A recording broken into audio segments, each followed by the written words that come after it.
नमस्कार. जनता दरबारामध्ये आपणा सर्वांचं हार्दिक स्वागत. निरनिराळ्या सकारात्मक प्रयत्नांची माहिती आपण आपल्या ह्या जनता दरबारमधून करून घेत आहोत आणि त्याचा अतिशय उत्तम किंवा सकारात्मक प्रतिसाद आम्हाला आपल्याकडून लाभतो आहे. त्याबद्दल आपणा सर्वांना धन्यवाद. त्यासाठी जनता दरबारचा ईमेल आयडी आम्ही दरवेळेला देत असतो. janatadharbar@yahoo.in या आमच्या ईमेल आयडी वरती तुमच्याकडची जी माहिती आहे ना ती जरूर तुम्ही आमच्यापर्यंत पोहोचवा. जनता दरबारचं एक स्वतंत्र पेज फेसबुकवर आहे, तेही तुम्ही लाईक करा. त्याच्यावरती खूप माहिती असते आणि त्याचबरोबर आमचा पत्ता आणि फोन नंबरही आम्ही त्या पेजवर दिलेला आहे, तेव्हा तुम्ही आमच्याशी संपर्क साधा. किंवा जनता दरबारचा एक ग्रुप आपण तयार केलेला आहे, तोही तुम्ही लवकरात लवकर जॉईन करा, जेणेकरून सकारात्मकतेची एक प्रचंड ऊर्जा आपण निर्माण करू शकू. सर्व भेदाभेदांच्या पलीकडे जाऊन काहीतरी सकस चांगलं सकारात्मक आपण निर्माण करूया. त्यासाठीच तुमचा आमचा सर्वांचा जनता दरबार.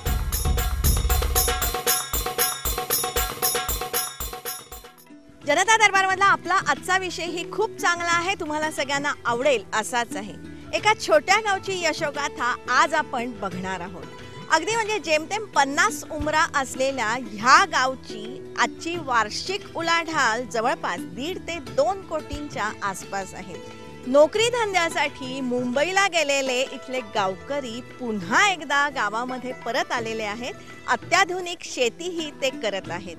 हे गाव पूर्णपणे स्वयंपूर्ण आहे, सुशिक्षित सुद्धा आहे. आणि गाव जर का बघितलं ना तर इथली गटारं जी आहेत ना ती पूर्णपणे बंद गटारं आहेत. इथल्या घराघरामध्ये नळाद्वारे स्वच्छ पाणी पुरवठा आणि मुबलक पाणी पुरवठा करण्यात येतो. शौचालय ह्या घरांमध्ये आहेतच. त्याचबरोबर या छोट्याशा गावामध्ये 5 महिला बचत गट आहेत, त्यांच्याद्वारे विविध कामं करण्यात येतात. 4थी पर्यंत इथे शाळा आहे. ह्या गावची जी स्वच्छता आहे ती सगळी महिला वर्गच करत असतो आणि त्यासाठी त्यांना स्वच्छतेचा पुरस्कार सुद्धा लाभलेला आहे. ह्या गावामध्ये सौर ऊर्जेचा खूप मोठ्या प्रमाणावरती वापर केला जातो. हे गाव तंटामुक्त आहे, दारूमुक्त आहे, सुशिक्षित आहेच आणि जवळपास 98 साली बांधलेले इथले जे कॉन्क्रीटचे रस्ते आहेत ना ते आजही बिनखड्ड्यांचे आहे. हे सगळं ऐकून विश्वास बसला नाही ना? चला तर आपण आज या गावाला जाणार आहोत आणि त्यासाठी आपल्याला जायचंय जावळी खोऱ्यामध्ये. शिवछत्रपतींचा इतिहास रोमारोमात भिनलेल्या सातारा जिल्ह्यातल्या जावळी खोऱ्यात सह्याद्री पर्वताच्या डोंगर रांगांमध्ये वळणावळणाचे रस्ते, खोल दऱ्या, प्रचंड मोठे जलाशय, हिरवी रानवन, थंडगार सोसाट्याचा वारा आणि बरंच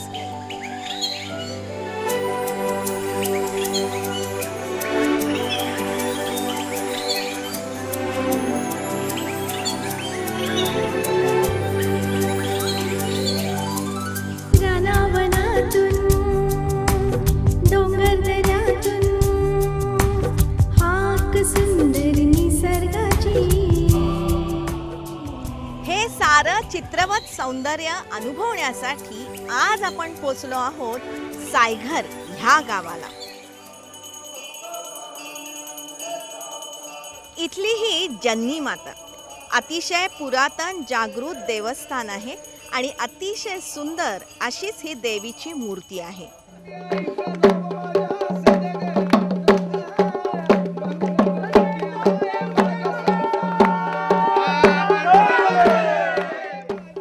गावाला येण्यासाठी साताऱ्याहून पाचवड मार्गे आपण इथे पोहोचू शकतो.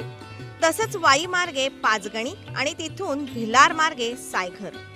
थोडक्यात महाबळेश्वर पाचगणी पासून 15 किलोमीटर अंतरावरचं आणि त्याच दर्जाचं हे अतिशय सुंदर स्वयंपूर्ण गाव सायघर.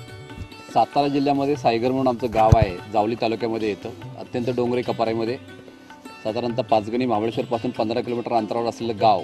मी इतक्या आंतरराष्ट्रीय ख्यातीच्या हिल स्टेशनपासून इतक्या कमी अंतरावर असून देखील अद्याप हे तसं प्रसिद्धीपासून लांब राहिलेलं गाव आहे. इथलं जर वातावरण पाहिलं आपण तर पाचगणी महाबळेश्वरच्या तोडीचं वातावरण आहे. या ठिकाणी खरं तर पर्यटकांनी येऊन इथं मनसोक्त आनंद घेण्यासारखं एक गाव आहे. आजसुद्धा पाचगणी पुणे असेल, मुंबई असेल, कोल्हापूर, सांगली, सातारा, इकडे चिपळूण असेल, खाली महाड असेल, इथपासून हे सेंटर पॉईंटला असलेलं एक गाव. या सायगर मधून पाचगणीचं टेबल लँड आपल्या नजरेमध्ये भरत असतं. सृष्टी सौंदर्याची अमाप उधळण असलेला हा प्रदेश आहे। या ठिकाणी जर आपण सायगरचं जर गुगलवर जर आपण पाहिलं तर याच्यामध्ये एक चायना वॉलसारखा आमचा एक रस्ता पंतप्रधान ग्राम सडक योजनेतून तयार झालेला आहे। दोन्ही बाजूला मी रिजवर पलीकडच्या साईडला कोडाळ खोरे असेल आणि पलीकडे इकडच्या साईडला मेढा खोरे या प्रकारच्या रिजवर एक आमचं हे गाव तयार झालेलं आहे। दोन्ही बाजूला इकडे कोडाळ खोऱ्यामध्ये 2 धरणं आहेत, हातेगर आणि महू, त्याचा व्ह्यू आपण वरून दिसू शकतो। आणि मेढा भागामध्ये जे कनेर धरण आहे जुन्या काळापासूनचं ते धरण, असे दोन्ही धरणांचा या ठिकाणी व्ह्यू आपल्याला पाहायला मिळतो। मंडळी, या सुंदर सायघरचा इतिहास जाणून घेणं ही अतिशय आवश्यक आहे। आमचं गाव म्हणजे पूर्वी पांडवकालीनपासूनचे गाव आहे। पूर्वी गावची सुरुवात म्हणजे एक माणूस इथं आला, त्याचे 4 वंशज, त्याचे 4 भावकी झाले आणि आता 50 घरं आणि 500 लोकांचा जनसमुदाय इथं आहे। प्रचंड पावसाचा हा प्रदेश आहे आणि डोंगर दऱ्यांमुळे इथलं दळणवळण अतिशय त्रासाचं। शेतीचं उत्पन्न कमी, त्यामुळेच आर्थिक स्थिती बेताची। लहान मुलांना हा डोंगर उतरून चालत शाळेला जायला लागायचं। याच्या अत्यंत विकासापासून वंचित असलेलं गाव असं होतं। गेल्या 15 वर्षापूर्वीची जर परिस्थिती पाहिली तर आम्ही लहानपणी इथे शाळेत असताना या गावामध्ये 4थीपर्यंत शाळा आहे। 4थी नंतर खाली 5वी 6वी 7वी करता हातगेगर म्हणून खाली गाव आहे, तिथे एक 3 किलोमीटर अंतर डोंगर खाली उतरून जायला लागायचं। एखादी व्यक्ती आजारी पडली तरी त्याला डालग्यातून घेऊन 4 लोक खाली दवाखान्यात घेऊन जायचं। त्यावेळेस म्हणजे वेळ होत असल्यामुळे अनेक व्यक्ती आमच्या अशा आहेत की दुःख त्यांचं निधन झालेलं आहे, कारण वेळेत दवाखान्यापर्यंत पोहोचू शकले नाही। अशा परिस्थितीमध्ये या गावामध्ये अत्यंत अडचणी होत्या। पावसाळ्याचे 4 महिने तर पाचगणी महाबळेश्वर जवळ असल्यामुळं अत्यंत मोठ्या प्रमाणात पावसाळ्याचं प्रमाण असल्यामुळं या ठिकाणी रहदारीची 4 महिने असं होतं की गाव अगदी जगापासून कुठेतरी दूर असल्यासारखं, कुठली बातमी नाही, कुठले असं याच्यापासून जगापासून दूर असल्यासारखं गावाची परिस्थिती असायची। 30 घराचं गाव, लहानसं गाव। आम्ही ज्या वेळेला शाळेत होतो त्यावेळेला आम्हाला 5 मैल चालत डोंगर उतरून परत सायघरला यावं लागायचं। सकाळी जायचं, नाचणी चटणीची भाकरी घेऊन। या अशा विपरीत परिस्थितीमुळे इथल्या पुरुष वर्गाला उदरनिर्वाहासाठी मुंबई गाठायला लागायची आणि मग तिथे माथाडी कामगार म्हणून रोजगाराची संधी त्यांना गवसायची। शेतीच्या बाबतीत मध्ये शेती पूर्वी भात शेती, नाचणी, सावा अशी जे काही मुख्य जे करत होतो, परंतु एवढी काय त्याच्यामध्ये खतं नसल्यामुळं सगळं काही एवढंसं उत्पन्न मिळत नव्हतं आणि त्याच्यामुळं मुंबईला जावं लागायचे। हा पूर्णपणे जो आहे तो उत्तराचा भाग आहे, त्याच्यामुळे नाचणी असेल, वरई असेल, भात असेल, अशा प्रकारची जिथं छोटी छोटी शेती जी असल्यामुळं मोठ्या प्रमाणामध्ये तिथं काही यांत्रिकीकरण करता येत नव्हतं।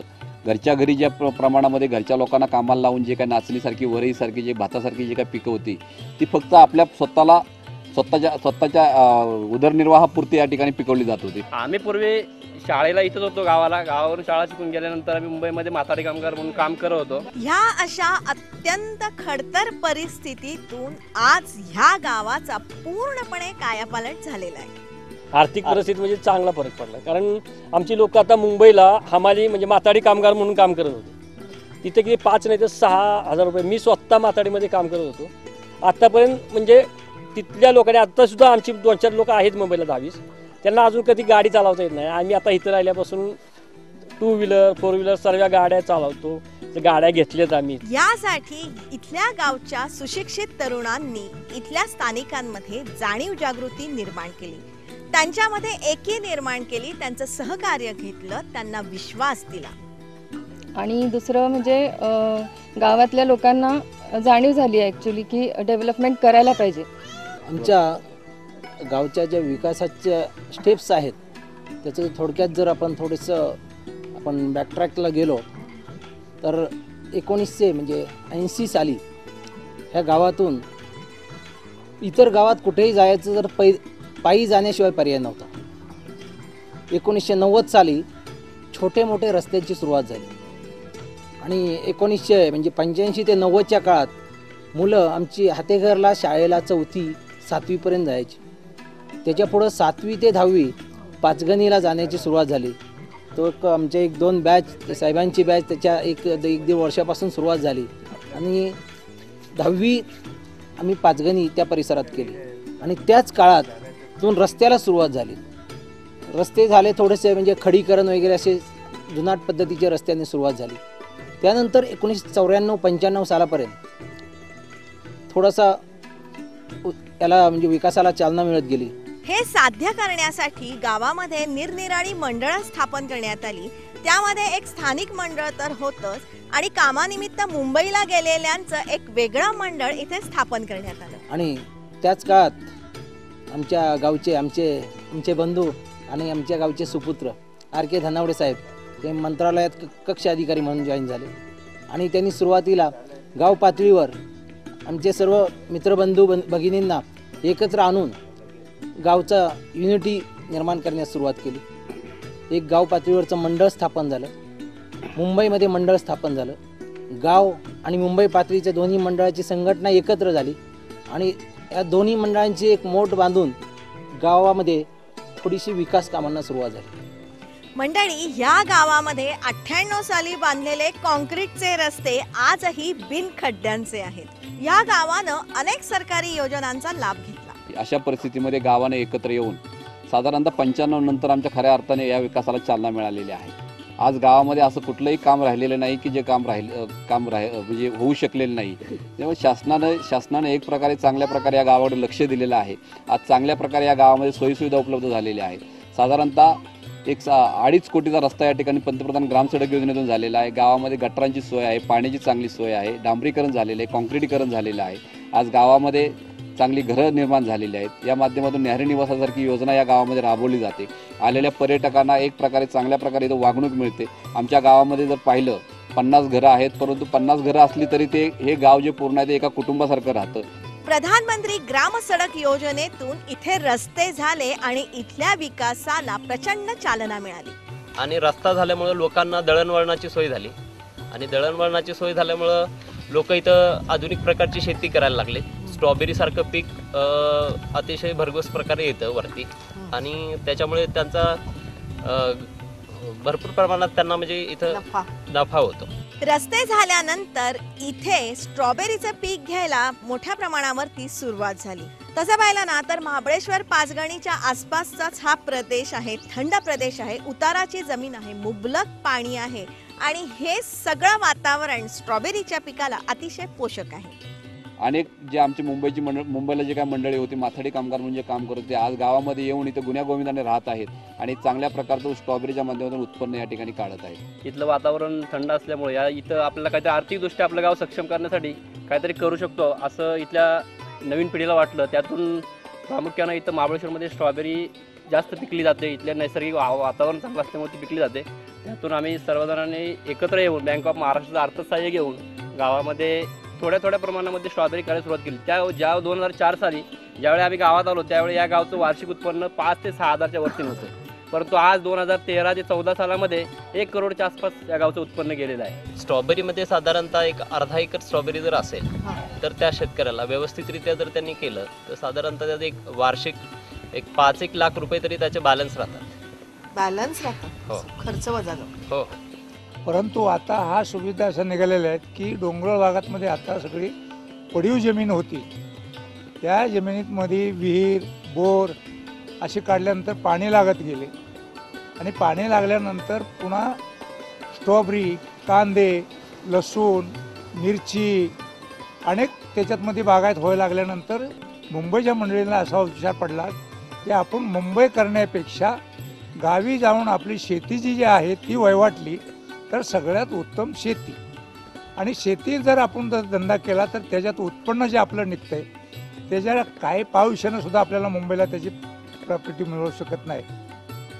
म्हणून मुंबईचे राहणारे लोक इथं प्रत्येक आपापल्या शेतीमध्ये विहीर काढायला लागले, त्याच्यानंतर बोर मारले आणि बोर विहीर काढून शनी आपली शेती पूर्ण असणारी वैवाटायला सुरुवात केली. या स्ट्रॉबेरीच्या उत्पादनामुळे आज गावची वार्षिक आर्थिक उलाढाल 1.5 ते 2 कोटींच्या वर पोहोचलेली आहे. आमच्या गावानं पाचगणी महाबळेश्वरच्या धर्तीवर आता स्ट्रॉबेरीचं उत्पन्न घ्यायला सुरुवात झालेली आहे. गेल्या 10 वर्षापासून आम्ही मोठ्या प्रमाणात स्ट्रॉबेरीचं उत्पन्न इथं घेत आहोत आणि चांगल्या प्रकारचं स्ट्रॉबेरीचं उत्पन्न साधारणतः 1.5 ते 2 कोटींची आमची या ठिकाणी वार्षिक उलाढाल या ठिकाणी गावची होत आहे.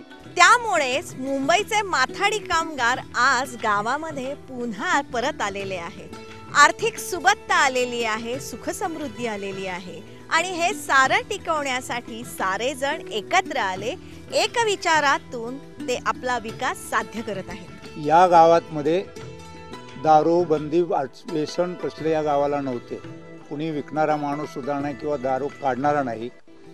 आणि तो कशामुळं तर या गावचा विचार एक असल्यामुळे या गोष्टी पार पडल्या जातात. जेव्हा असं सगळ्या मीटिंग्समधून किंवा काय गावाचा जेव्हा विकास करण्याचा प्रश्न आला तेव्हा सगळ्यांनी मिळून मिसळून सगळे जे निर्णय घेतले त्या ह्याच्यानंतर बऱ्याच काही सुविधा झाल्या, म्हणजे अगदी टोटल चेंजेस झाला आहे.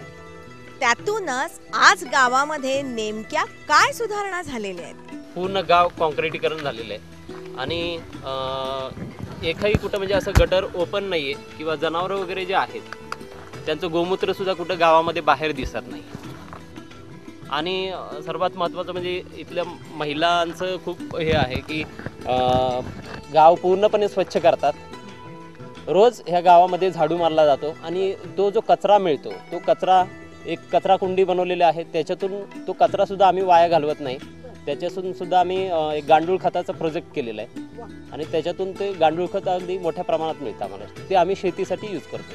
आज सायघरमध्ये भूमिगत गटारं बांधण्यात आलेली आहेत आणि त्यासाठी आमदार निधी किंवा ग्रामपंचायतीच्या माध्यमातून निधी उपलब्ध करून देण्यात आलेला आहे. गटारं बंद करण्याचं ज्यावेळेस आम्ही इथं जे आधीमध्ये काय कोणाचं घर वगैरे थोडंफार इकडे तिकडे येत होतं तर ते सुद्धा सर्व आम्ही म्हणजे थोडंफार ॲडजस्टमेंट करून गावातल्या गावातच ॲडजस्टमेंट करून लोकांची सगळी एकत्रित भावना आहे इथं.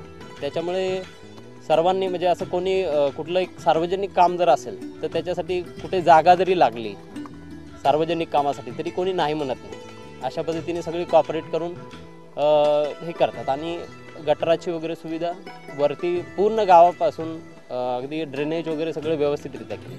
आता ह्या गटारामधून जे सांडपाणी निघतं ना त्याच्यावरती एक नवीन प्रकल्प करण्यात येणार आहे. त्याचप्रमाणे गावचा जो कचरा आहे तो एकत्रित गोळा करण्यात येतो आणि त्याच्यावरती गांडूळ शेती करण्यात येते.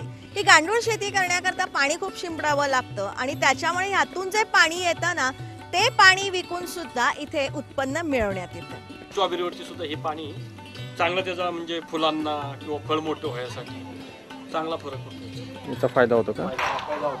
हे कमीत कमीत ना 50 ते 60 रुपये लिटरनं जातं. मंडळी, ह्या सायगरचा हा जो गांडूळ शेतीचा प्रकल्प आहे ना हा पूर्णपणे महिला बचत गटांतर्फे चालवण्यात येतो. आणि चांगलं कारण काय की त्यातमध्ये मिक्स काही नाही, शेण कचरा आणि जे काय पाणी त्यासाठी आमच्या महिला खूप कष्ट घेतात की 8 दिवसाला गांडूळ खत भिजवणे, पुन्हा त्याच्यातमध्ये 15 दिवसांनी किंवा 1 महिन्याने ते खत कुंडी भरल्यानंतर पूर्ण परिपक्व होण्यासाठी 2 महिने लागतात. मग तिथपासून 15-15 दिवसांनी एक गटाने ते गांडूळ खत चाळायचं आणि चाळून त्याचं आम्ही एका खोलीमध्ये साठा करून ठेवायचा. जून जुलैच्या ह्याच्यातमध्ये सर्व लोक जे स्ट्रॉबेरीवाले आहेत शेतीला पाहिजे असेल ते घेऊन जातात. मंडळी, ह्या प्रकल्पातून वार्षिक 2 ते 3 टन इतकं हे खत तयार करण्यात येतं आणि हे सगळं खत इथले गावकरीच विकत घेतात स्ट्रॉबेरीच्या पिकासाठी. तर 2009 पासून आम्ही प्रोजेक्ट सुरू केलं. तर जवळजवळ पहिला आम्ही 4 रुपये किलोनं विकायचो, पण आज आम्ही 5 रुपये किलोनं विकतो. बरं, आणि तरी फायदा आहे? तरी पण फायदा आहे. लोक घेतात आणि आम्हालाही सहकार्य देतात. ह्या छोट्या गावामध्ये 5 महिला बचत गट कार्यरत आहेत. जवळपास संपूर्ण गाव ह्याच्यामध्ये गुंतलेलं आहे. आज ह्या गावच्या महिला स्वयंपूर्ण आहेतच, पण त्याचबरोबर ह्या गावची सफाई त्या स्वतः करतात आणि त्यासाठी 2007 साली त्यांना स्वच्छता अभियान पुरस्कारही लाभलेला आहे. आणि ह्या पुरस्कारापुरतेच आम्ही स्वच्छता करतो असं नाही, तर आम्ही कायमच स्वच्छता करतो असं यांचं म्हणणं आहे. गावातल्या लोकांनी काय केलं असेल की ज्या वेळेस पुरस्कार घ्यायचा त्यावेळेसच फक्त सफाई करून बंद झाले पुरस्कार घेऊन.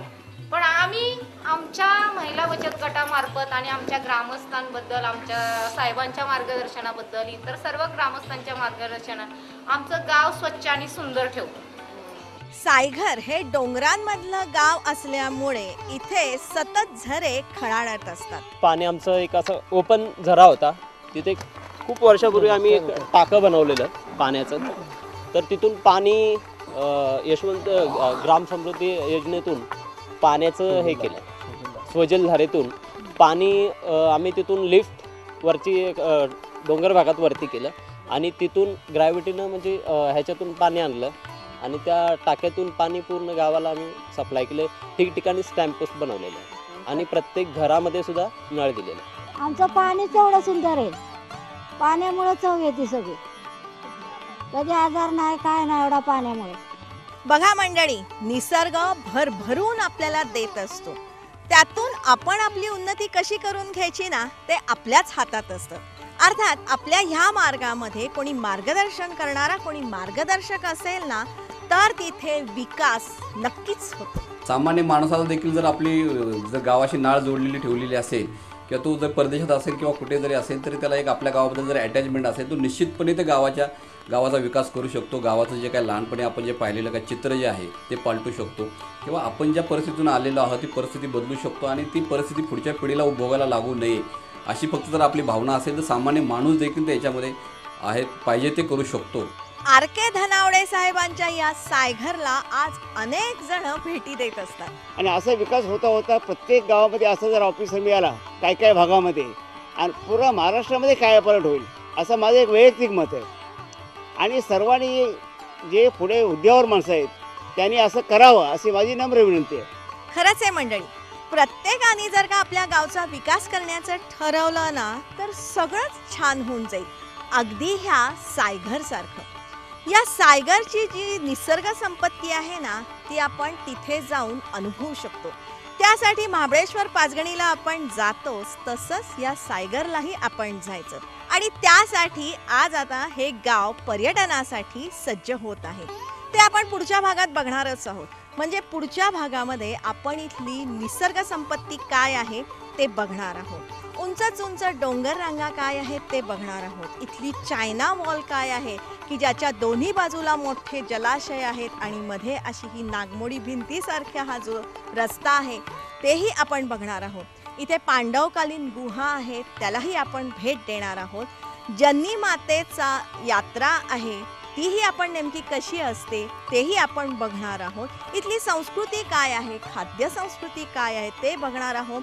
इथे निरनिराळी फळफळावर होतात, म्हणजे अगदी आंबे असतील, जांभळं असतील, करवंद असतील, फणस आहेत, कलिंगड आहे, विविध प्रकारची फळं आहेत. त्याचबरोबर इथल्या भाज्या जर का आपण बघितलं ना तर अक्षरशः खाण्याचा आपल्याला मोह होईलच. अर्थात हे सगळं आपण पुढच्या भागामध्ये आपण अनुभवणार आहोत आणि महाबळेश्वर आणि पाचगणीला जाता जाता नक्कीच आपण सायघरलाही आपण भेट देणार आहोत. त्याचबरोबर इथले जे सनसेट पॉईंट आहेत किंवा वेगवेगळे पॉईंट आहेत तिथेही आपण भेटी देणार आहोत. त्याच अनुषंगाने ह्या सायघरचा स्वयंपूर्णतेकडचा आज आपण जो प्रवास बघितला तो आपल्याला सगळ्यांना कसा वाटला ते तुम्ही जरूर आम्हाला कळवा. त्यासाठी आमचा ईमेल ID आहे janatadarbar@yahoo.in. या आमच्या ईमेल ID वरती तुमच्या सूचना असतील, विचार असतील, अभिप्राय असतील ते तुम्ही लवकरात लवकर आमच्यापर्यंत पोचवा. किंवा जनता दरबारचं स्वतंत्र पेज फेसबुकवर आहे तेही तुम्ही लवकरात लवकर लाईक करा. जनता दरबारचा आपला ग्रुप आहे तोही तुम्ही लवकरात लवकर जॉईन करा. कारण चांगल्यातून नेहमी चांगलंच घडतं ह्या विचारांनी प्रेरित झालेला हा आपल्या सगळ्यांचा कार्यक्रम. त्यासाठी दर सोमवारी रात्री 10 वाजता सह्याद्री वाहिनीवरून जनता दरबारमध्ये आपण भेटतच असतो. दर शुक्रवारी सकाळी 8 वाजता पुनः प्रक्षेपणामधून सह्याद्री वाहिनीवरून जनता दरबारमध्ये आपण भेटतच असतो. जनता दरबारमधली ही जी सकारात्मक माहिती आहे ना ती जास्तीत जास्त लोकांपर्यंत जाण्याची आवश्यकता आहे. कारण ह्यामुळे आपल्या सगळ्यांचं जगणं खूप सुकर होत आहे. त्यासाठीच तुमचा आमचा सर्वांचा जनता दरबार.